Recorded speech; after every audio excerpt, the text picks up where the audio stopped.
Hey everybody, it's Rob from Flailthroughs. This is Gundam Battle Operation 2, and this is another guest video from Demolition Hound because he dropped the V Gundam-Hexa. That is a 650 support, I believe it is. It is the Hexa is basically, it has a slightly different head design with an improved sensor suite, and the dash part, of course, is the large beam smart gun that Demo is currently using, and the overhang cannon, which is the cannons on the backpack, which, looks pretty good. Apparently, among a bunch of other abilities, when you can launch the overhang cannons at the enemy, I don't know if that's just like smashing them into them or if it's a Psychomute thing. We'll find out, I'm sure.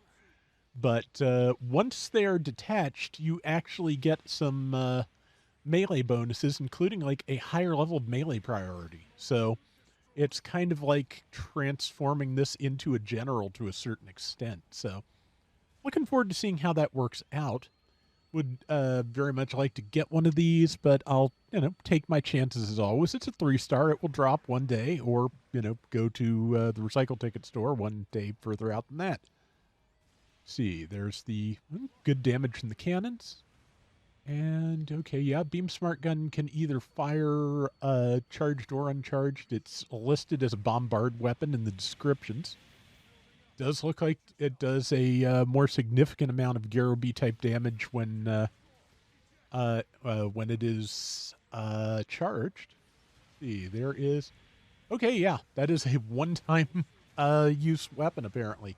Once you launch the backpack into somebody, it is gone. So, interesting gimmick, and yeah, basically a mode change that makes you a little bit faster, I think, and a little bit more melee ready. So that's going to be interesting. I am, like I said, I'm looking forward to getting this eventually.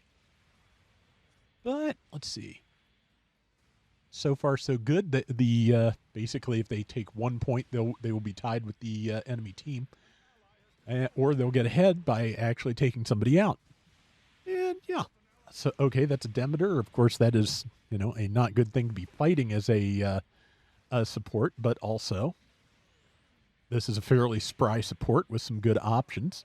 In addition to the Minovsky flight system and the flap booster, it does of course have a beam shield, so if the Demeter got a little bit too personal, Demo could smack it in the face.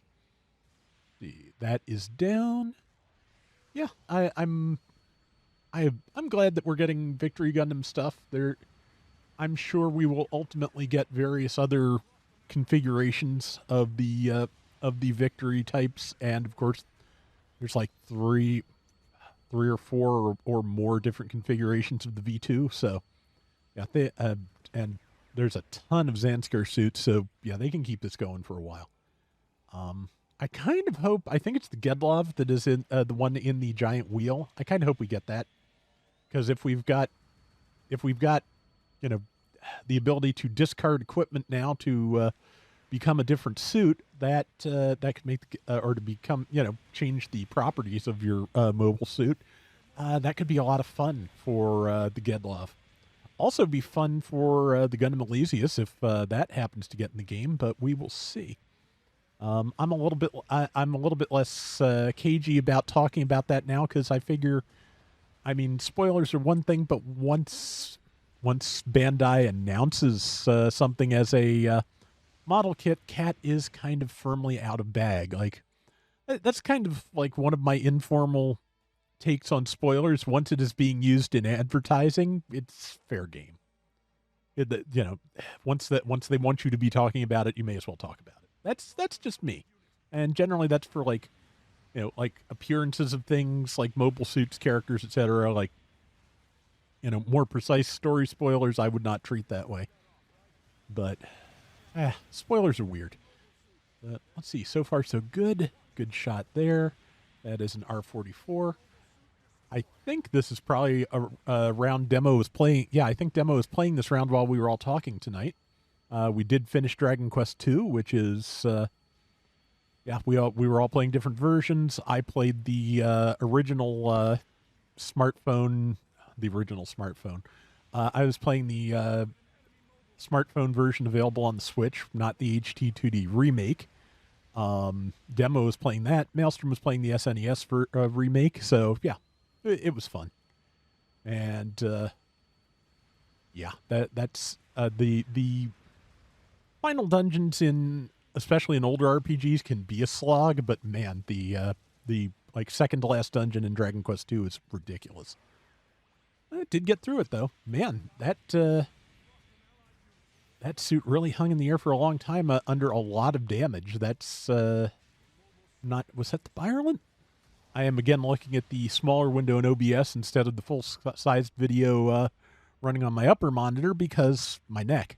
But yeah, see, a couple of minutes left. Demo's team behind a little bit. Certainly recoverable at 650. It's not that big of a difference. So we'll have to see how that works from here. But yeah, there's a lot of there's a lot of fun victory stuff we can still get, hopefully. Speaking of the Elysius, that they are giving that away in G Generation Eternal at the moment, and that is the words. That is the words.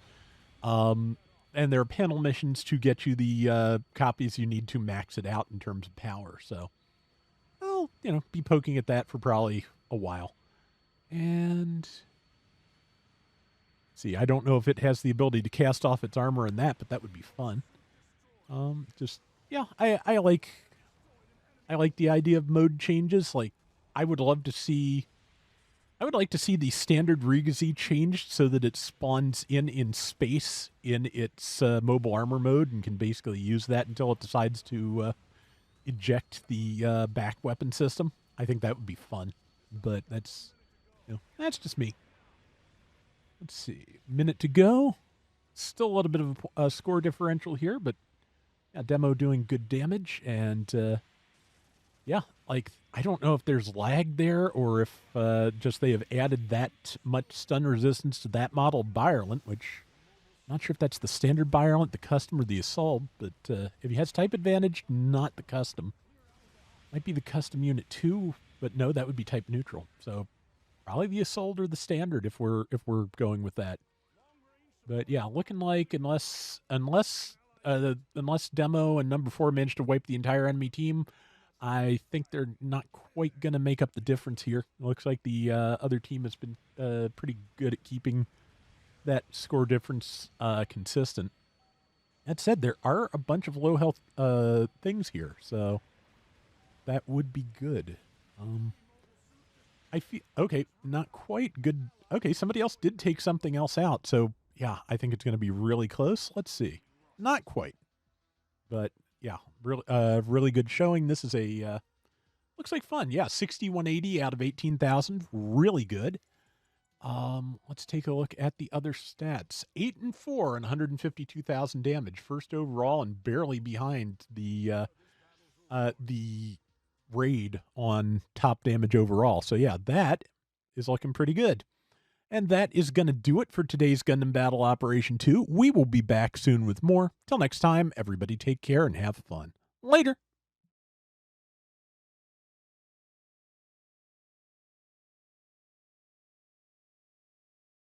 I may have mentioned this before a long time ago, but the only representation of the Victory Gundam I have, I think, is a V Gundam-Hexa.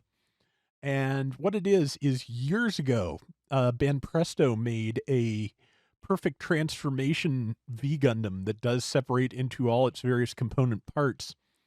Has some die-cast metal in the legs. It is massive. It is well above 1/100 scale. I'm not sure what scale it actually. Well, it's not any scale. It's a Banpresto prize toy, but it is really nice. And but it is, if you've ever handled the tiny little perfect transformation Macross Valkyries they did before that, definitely larger than that. Probably about 2 Valkyries tall, in fact, because that Valkyrie was very small.